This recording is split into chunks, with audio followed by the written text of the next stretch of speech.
ఈరోజు మెసేజ్ యొక్క టైటిల్ ఏంటంటే, మనము దేవుని బిడ్డలంగా ఆత్మీయంగా ఎవరు ధైర్యంగా ఉండగలరు? ఈ రోజున చాలామంది వ్యక్తిగత జీవితంలో ధైర్యంగా ఉండలేకపోతున్నారు. కొన్ని పరిస్థితులు వారి జీవితంలో వారికి ఎదురవుతున్నప్పుడు వాటిని ఎలాగా ధైర్యంగా ఎదుర్కోవాలి? చాలామంది మాట్లాడేది ఏంటంటే, ఇప్పుడే ఇందాక ఒక ఆయన ఫోన్ చేశాడు. తణుకు నుంచి పైడిపొరలో నుంచి వాక్యం వింటూ ఫోన్ చేశాడు. అయ్యా, నేను వడ్రంగి మేస్తున్నాయ్యా, నాకు పనులు లేవయ్యా, తినడానికి కూడా చాలా ఇబ్బంది అయిపోతుందయ్యా, నాకు ధైర్యం చాలట్లేదయ్యా, మీరు ప్రార్థన చేయాలి, ఎందుకో మీ వాక్యం వింటూ మీకు ఫోన్ చేయాలనిపిస్తుంది అని అంటే నేను ఆ వ్యక్తిని ధైర్యపరిచి ప్రార్థన చేయడం జరిగింది. హల్లెలూయ. మానవుని దైనందిన జీవితంలో మనిషి కొన్ని ప్రాబ్లమ్స్, కొన్ని ఇబ్బందులు వారికి ఎదురైనప్పుడు దాటిని చేయించే ధైర్యం లోకస్తుల గురించి మాట్లాడట్లేదు. రక్షించబడిన దేవుని బిడ్డలంగా ఉన్న మనమే ఆత్మీయంగా మనం ఎందుకు ధైర్యంగా ఉండలేకపోతున్నాం? ఎవరు ఆత్మీయంగా ధైర్యంగా ఉండగలరు? కాబట్టి నా ప్రియమైన దేవుని బిడ్డలారా, ఈరోజు దేవుని వాక్యములో నుంచి ప్రభువు మనతో మాట్లాడబోతున్నాడు. నెంబర్ వన్ ఎవరు ధైర్యంగా ఉండగలరు అంటే, మొదటి యోహాను పత్రికలో నుంచి 4 విషయాలు జ్ఞాపకం చేస్తాను. మొదటి యోహాను పత్రిక 5వ అధ్యాయం 14-15 వాక్యాలు మనము చదవవలసిన వారమై ఉన్నాం. ఆయనను బట్టి మనకు కలిగిన ధైర్యం ఏదనగా, ఆయన చిత్తానుసారంగా మనము ఏది అడిగినను ఆయన మన మనవి ఆలకించుననున్నదియే. మనము ఏమి అడిగినను ఆయన మన మనవి ఆలకించునని మనం ఎరిగిన ఎడల మనం ఆయనను వేడుకున్నది మనకు కలిగినవని మనం ఎరుగుదుము. దేవునికి ఒక పెద్ద స్తోత్రం చెప్పండి. హల్లెలూయా.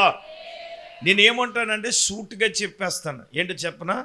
మనము ప్రార్థించే వారముగా ఉన్నప్పుడు, లేదా దేవునికి మొర్ర పెట్టే వారంగా ఉన్నప్పుడే మనకు దేవాది దేవుడు ధైర్యాన్ని ఇస్తాడు. చూడండి, పరిశుద్ధుడైన యోహాను అంటాడు, ఆయనను బట్టి అంటే దేవుని బట్టి మనకు కలిగిన ధైర్యం ఏంటంటే, ఆయన చిత్తానుసారంగా మనం ఏది అడిగినను ఆయన మన మనవి ఆలకించను. అంటే అర్థం ఏంటో తెలుసా? నీవు ప్రార్థించే వ్యక్తిగా ఉంటే, దేవుని దగ్గర మొర్రపెట్టే వ్యక్తిగా ఉంటే, దేవుని దగ్గర నువ్వు అడిగే వ్యక్తిగా ఉంటే, దేవుని సన్నిధిలో మోకరించి ప్రార్థించే వ్యక్తిగా నీవుంటే, దేవుడే కదా ప్రార్థించే వారికి ధైర్యం. చప్పట్లు కొట్టండి గట్టిగా. నిజంగా ప్రియులారా, ఈ సమయంలో ఏమండి, దానియేలును మనం జ్ఞాపకం చేసుకోవాలి. దర్యావేషు కాలములో 3 ప్రధానులుంటే రాజుగారు ఎవరిని పట్టించుకునేవాడు తెలుసా?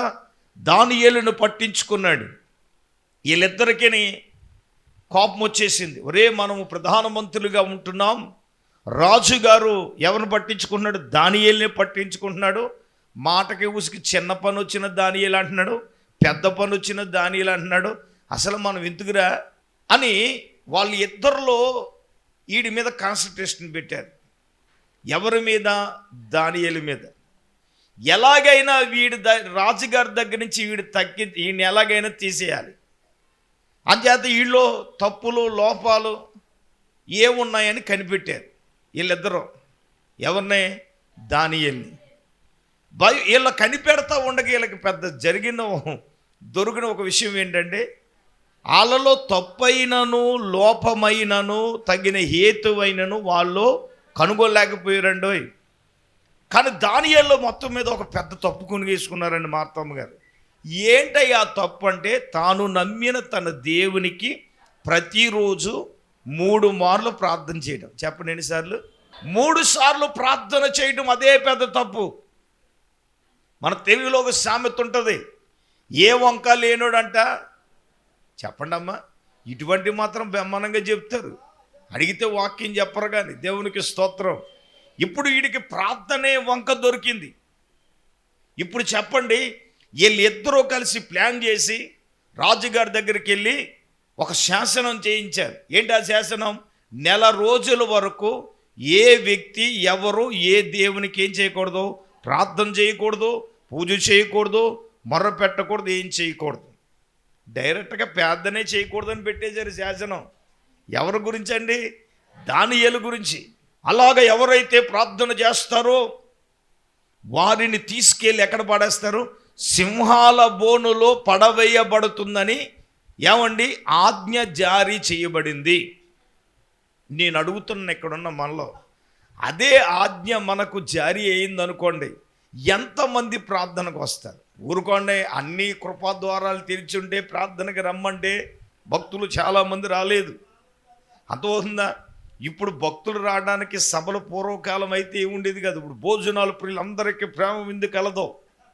వీళ్ళు అడిగేస్తున్నారు ప్రేమ విందా లేదని. ఇలా తాగడానికి వాటర్ ప్యాకెట్లు ఇన్ని ఫెసిలిటీస్ పెడితే కానీ జనాలు సభలకు రావట్లా. ఇంకా సింహాల బోన్ ఉందంటే ఎవరు వస్తారు చెప్పండి? మీరు సింహాల బోన్ అక్కర్లేదు. ప్రార్థనకు వస్తే మీ ఆధార్ కార్డు తీసేస్తానంటే, ప్రార్థన చేస్తే మీ ఆధార్ కార్డు తీసేస్తానని అనుకోండి, మోడీ గారు ఎట్టారు అనుకోండి. ఏంటి సార్, అన్నింటికి ఆధార్ కార్డే కదా.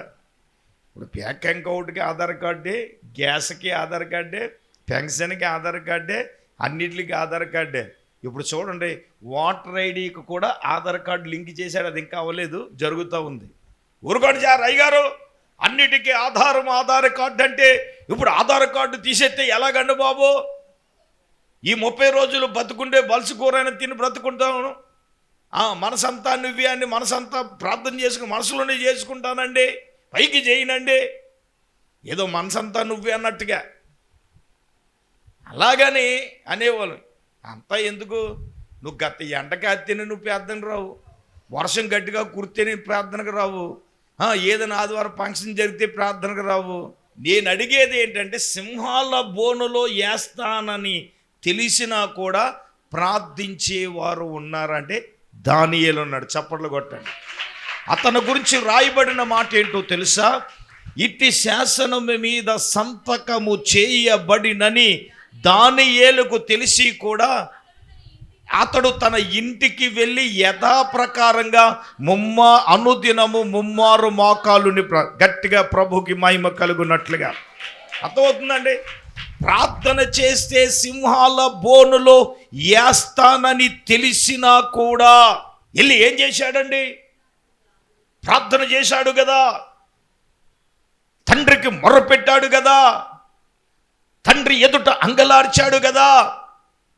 నేనేమంటానంటే ప్రియులారా, ఆత్మీయలో ధైర్యంగా ఉండాలంటే నువ్వు ప్రార్థన చేయాలి. ఏం చేయాలా? పని పాట లేక కాదు ఇంత సమయం ప్రార్థన చేసేది, ప్రతి ఒక్క వ్యక్తి చేత ప్రార్థన చేయించేది, ఇంత సమయం మోకరింప చేసేది, ప్రార్థన చేసేది ఎందుకో తెలుసా? ఏమండి, మన ధైర్యం, ప్రార్థనే ధైర్యం. ఇప్పుడు దానియేలుకి ధైర్యం ఏంటి అంటే, వెనకాల రాజు ఉన్నాడని కాదు ధైర్యం. అతను ధైర్యం ఏంటి చెప్పండి? దేవుడే ఉన్నాడనే ధైర్యం. ఆమేన్, ఆమేన్. గనుడున్నాడనే ధైర్యం. హల్లెలూయా. నువ్వు దేవుని సన్నిధిలో ప్రార్థన చేసినప్పుడు, దేవుని సన్నిధిలో అంగలార్చినప్పుడు, దేవుని సన్నిధిలో మనము మొరపెట్టినప్పుడు, నిజంగా అన్నాను, ప్రార్థించే వారికి ఆత్మీయంగా ధైర్యంగా ఉండగలరు కదా. పరిశుద్ధుడైన యోహాను అంటున్నాడు, ఆయనను బట్టి మనకు కలిగిన ధైర్యం ఏమిటంటే, ఆయన చిత్తానుసారంగా మనం ఏది అంటే నువ్వు దేవుని చిత్తానుసారంగా నువ్వు అడిగినప్పుడు, ప్రార్థించినప్పుడు ప్రియులారా, ఆ ధైర్యం దేవుడిస్తాడు కదా. ధైర్యము దానియేలుకి దేవుణ్ణి బట్టే. చెప్పండి, ఎవరిని బట్టమ్మా? చెప్పండి, ఎవరిని బట్టి? దేవుని బట్టే కదా. దావీదు గారు కూడా అదే చెప్తారు. మొదటి సమూయేలు గ్రంథం 30 అధ్యాయంలో చూసినప్పుడు,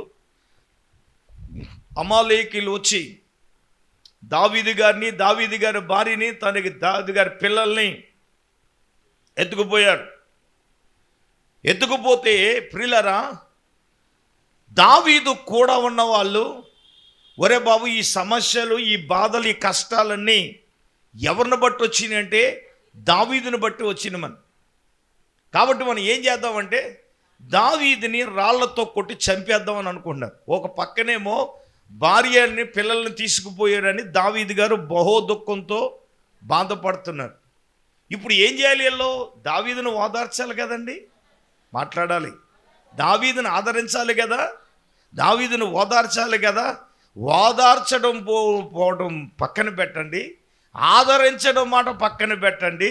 ఇప్పుడు ప్రియులారా, ఇతను కూడా ఉన్న వాళ్ళే ఇదే అదును చూసి పొద్దును చూసి ఒక్కడగా దొరికాడు. ఈయనేం చేద్దామంటే రాళ్లతో కొట్టి చంపేద్దామన్నావు. నేను ఒక మాట చెప్తాను, మనకి మొగుడు పక్కింట్లోనే ఉంటాడు, పక్కనే ఉంటాడు. ఈయన మనకు పొలం లేడానికి కష్టకాలంలో ఆడికి ఏదైనా కష్టం వస్తే ఇంక నిన్ను ప్రాణం కుదురుండినవాడు. ఏదో కూర్చుని కూడు నుంచి నీళ్ళు కూడా ఆడికి ఏదైనా బాధ జరిగితే, అవునండి నేను సీరియస్గా చెప్తున్నాను. నువ్వేమో మాయా మర్మం తెలియదు నీకు, నిన్ను పొగిడితే బూర్లా గుబ్బిపోతావు. ఏదో గాలుతో బుడక ఎలాగైపోతుందో అలా గుగ్గిపోతావు పొగడతలకి. ఏ చిరక్తం ఏ చేయి, నీకు అర్థం కావట్లేదు. నీ దగ్గర పని కానిచ్చుకుందామని నిన్ను పొగుడుతున్నాడని. నన్ను అప్పుడప్పుడు పొగుడుతూ ఉంటారు. అప్పుడు నేను అంటాను, నువ్వు అసలు నువ్వు వచ్చింది ఎందుకు వచ్చో చెప్పు, అసలు నువ్వు దేని గురించి వచ్చో చెప్పు, నువ్వు నన్ను పొగడొద్దు, ఏ చిరక్తమే చేయి. జవ్వనయ్య గారు అన్నాడు, ఎవడైనా పొగిడితే నీకు జ్ఞాపకార్థ కొట్టమే అన్నాడు ఆయన. హల్లెలూయా. అందుచేత ఒరే బాబు నువ్వు ఎందుకు వచ్చో చెప్పు డైరెక్ట్గా, నువ్వు నన్ను పొగడొద్దు, ఏసు రక్తమే చేయి. ఇప్పటికే పొగడతలు ఎక్కువైపోయినాయి, ఏసు రక్తమే చేయి. అర్థమవుతుందా? ఇప్పుడు మన కష్టకాలములో మన బాధలో మన పక్కనున్న వాళ్ళు మనల్ని ఆదరించడం పోయి ఇప్పుడు వీళ్ళు ఏం చేస్తున్నారు అంటే దావీదుని రాళ్లతో కొట్టి చంపేద్దాం. ఒక పక్కనేమో భార్యలు తీసుకుపోయారు, పిల్లల్ని తీసుకుపోయారని అతడు ఏడుస్తున్నాడు దావీదు. చదువుదాం ఒకసారి. దావీదు మిక్కిలి దుఃఖపడెను,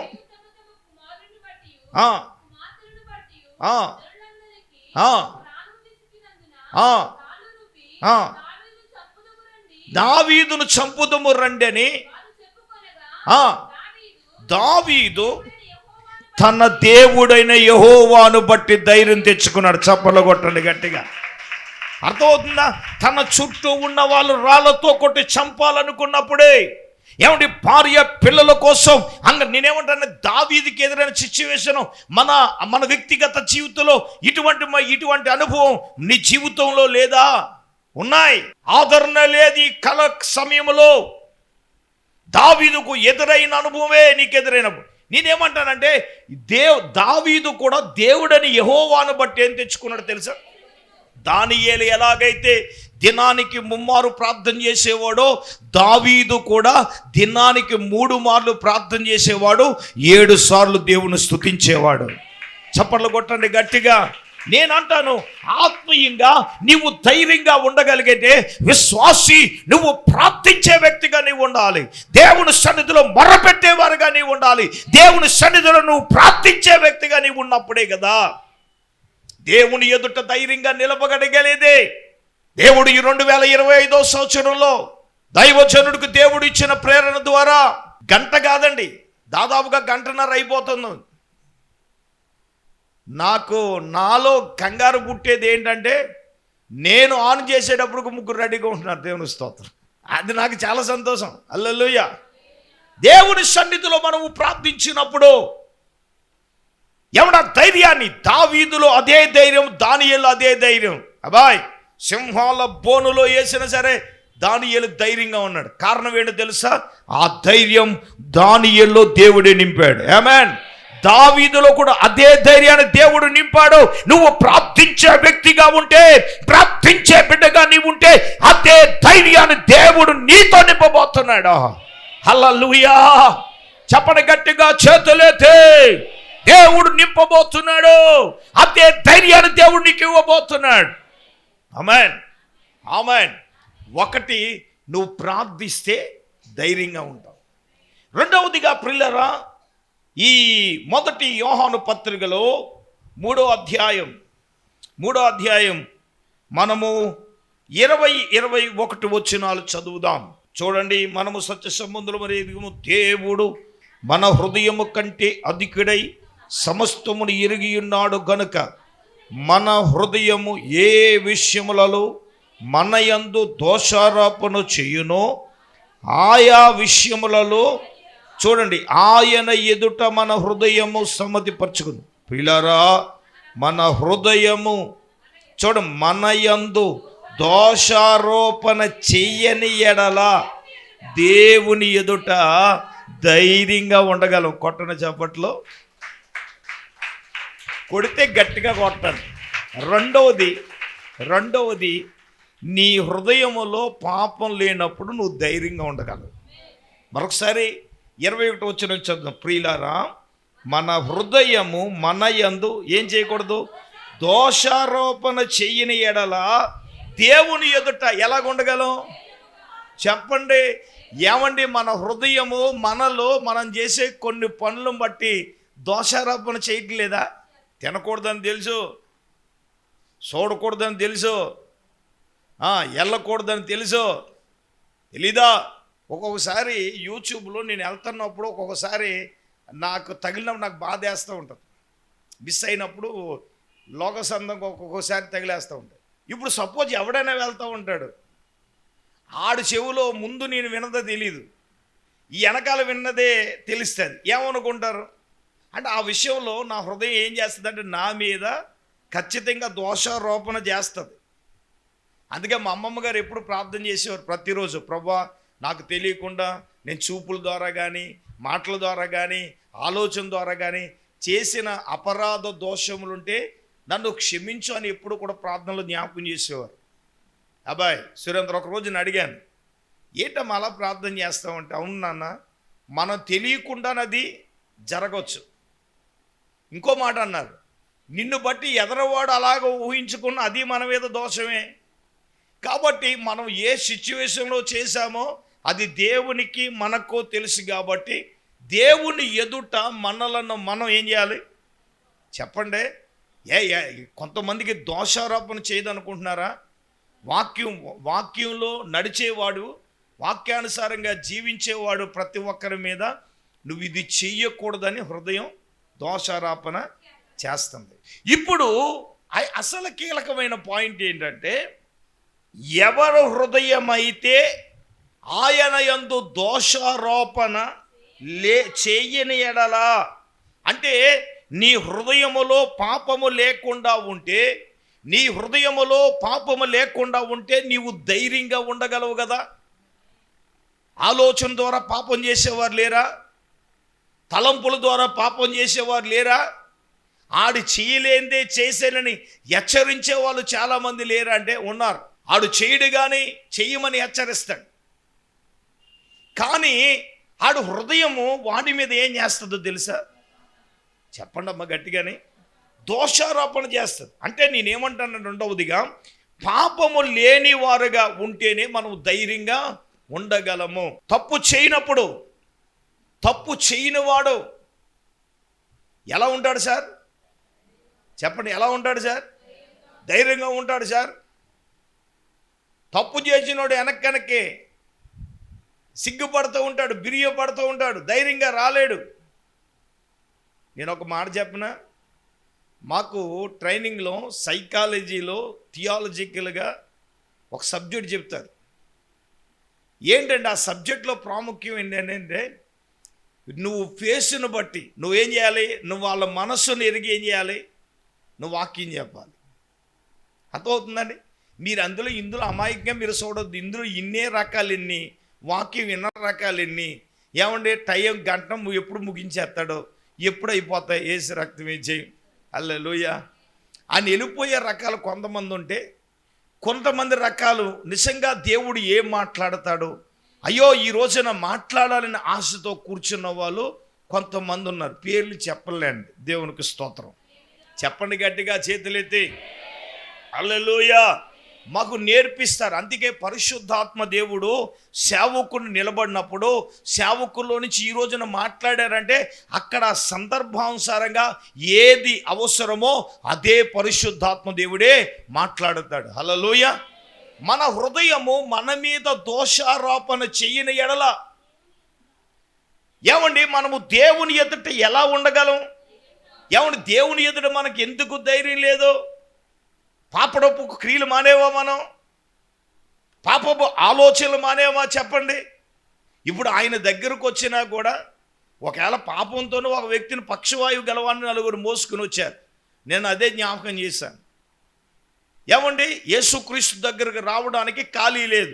ఏమండి, ఏం చేశారు? ఆ స్టోరీ మనకు తెలుసు. వాళ్ళు తెలివైన నతానేలు గారు తెలివైన వెళ్ళిపోవటం కదరా, చాలా ప్రయాసపడి మోసుకొచ్చాం, అంతేది ఓ పని చేద్దాం, ఏంట్రా చెప్పన్నాడు. యేసుబాబు ఎక్కడున్నా అక్కడ ఇల్లు ఇప్పేద్దాం, ఇప్పేశారండి. అంతే, యేసు ప్రభు చూస్తుండగానే వాడిని పరుపుతో సహా కిందకి దించారు. యేసుబాబు ఇల్లు ఎలా ఎక్కాడు అది చూడలా, బాయ్ ఆయన ఎలా దించుతున్నారు అది చూడలేదు.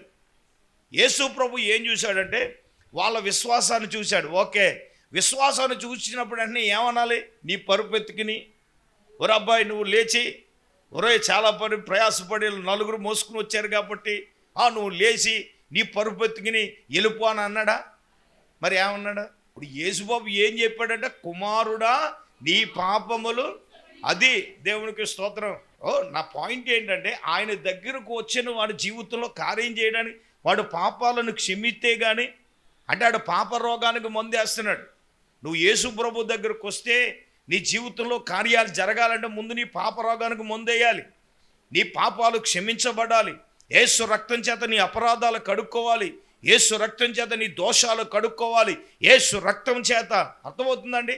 మనము ధైర్యంగా ఉండగలమంటే, దేవుని ఎదుట నీకు ధైర్యం కావాలంటే నీవు పాపము లేనివాడిగా ఉండాలి కదా. ఇది చెయ్యకూడదని తెలుసు, చేస్తున్నప్పుడు నీ మీద దోషారోపణ చేస్తున్నప్పుడు ఆ పని మానేయాలి కదా. చెప్పండి, కొంతమంది దోషారోపణ చేస్తున్నా కూడా మానట్లేదు. హెచ్చరక్తం ప్రబుద్ధులు ఉన్నారు ఇక్కడ. హెచ్చరక్తం ఏజేయి ప్రభు వారిని క్షమించునుగాక. ఈ వాక్యం ద్వారా వారికి మారు మనసు వచ్చునుగాక. దేవునికి స్తోత్రం. హల్లెలూయా. గట్టిగా చేతులెత్తి స్తోత్రం చెప్పండి. హల్లెలూయా.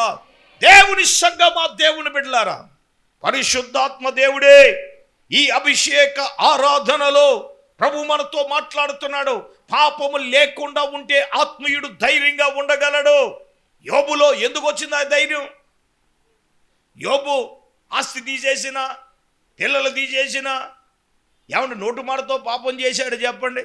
అతడు దేవుడు నాకు అన్యాయం చేశాడని కానీ, ఏమన్నా నోటు మాటతో అయిన పాపము చెయ్యలేని పరిశుద్ధుడు. దేవునికి స్తోత్రం కలుగును. అందుకే ఆయన అన్నాడు, నేను ఆయన దృష్టిలో పవిత్రుడిని అన్నాడు. నా దేవుని దృష్టిలో నేను ఎలాగున్నాను? 11:4 చదువు పెట్టండి, యోబు గ్రంథం. ఓకే, ఏమన్నాడు? దేవా నీ దృష్టికి నేను పవిత్రుడనై ఉన్నాను. చప్పట్లు కొట్టండి గట్టిగా. హల్లెలూయా. ఎవరి దృష్టిలో పవిత్రుగా ఉన్నాడు?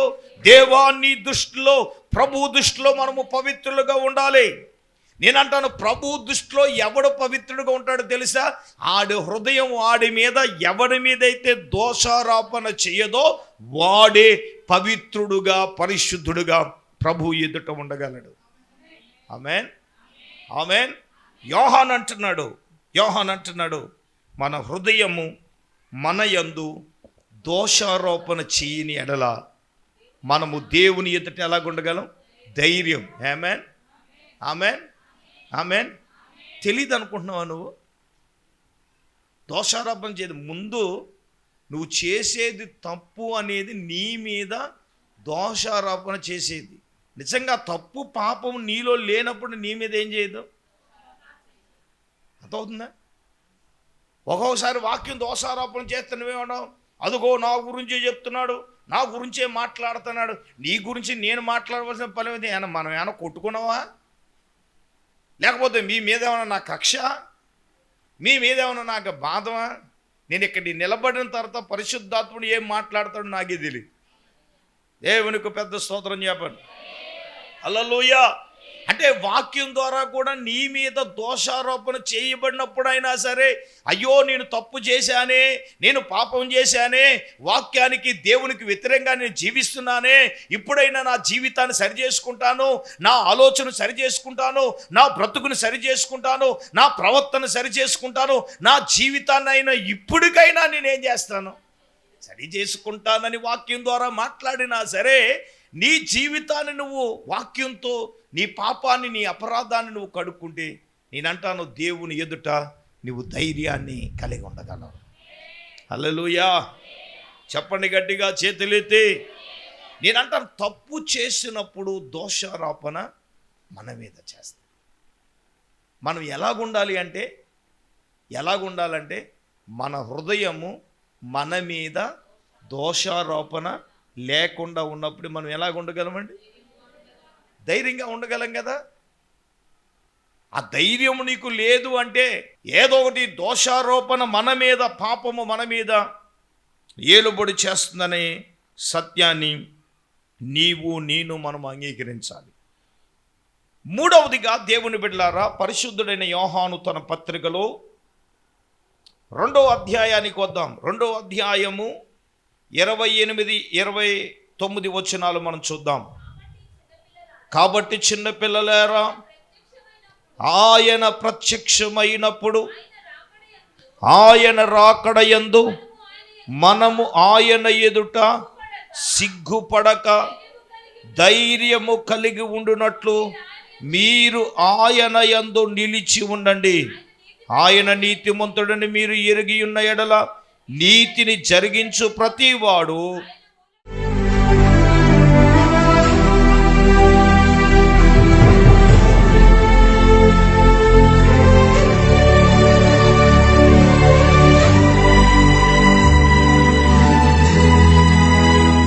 ప్రేమ కలిగిన మా తండ్రి, దయగలిగిన యేసు స్వామి, ఈ రోజున నీ వాక్యం ద్వారా ఇంతవరకు పరిశుద్ధాత్ముడ మీరు మాట్లాడి ఉన్నారు.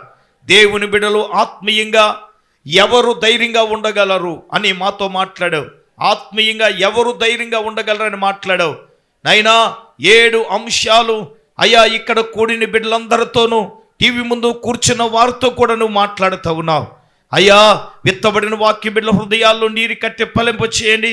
వారికున్న సమస్యల నుంచి, బలహీనత నుంచి, వ్యాధుల నుంచి, రోగము నుంచి, కోటి సమస్యల నుంచి, అనారోగ్య పరిస్థితి నుంచి విడుదల చేయండి. ప్రతి ఒక్క బిడ్డ జీవితంలో గొప్ప అద్భుతమైన ఆశ్చర్యమైన కార్యాలు మీరు జరిగించమని, ఎగ్జామ్స్ రాయిపోతున్న బిడ్డలకు మీరు తోడుగా ఉండండి. ఎగ్జామ్స్లో కూడా విజయాన్ని అనుగ్రహించమని యేసు నామములో ప్రార్థన చేసి అడిగి వేడుకొనుచున్నాను తండ్రి, ఆమేన్. మన పరమ తండ్రి అయిన దేవుని ప్రేమ, రక్షకుడైన యేసుక్రీస్తు ప్రభుల వారి యొక్క దివ్యమైన కృప, పరిశుద్ధాత్మ దేవుని కన్యను సహవాసం ప్రభు బిడ్డలారా ఇక్కడ కూడినెల్లరకు సదాకాలం తోడైనను గాక. ఆమేన్.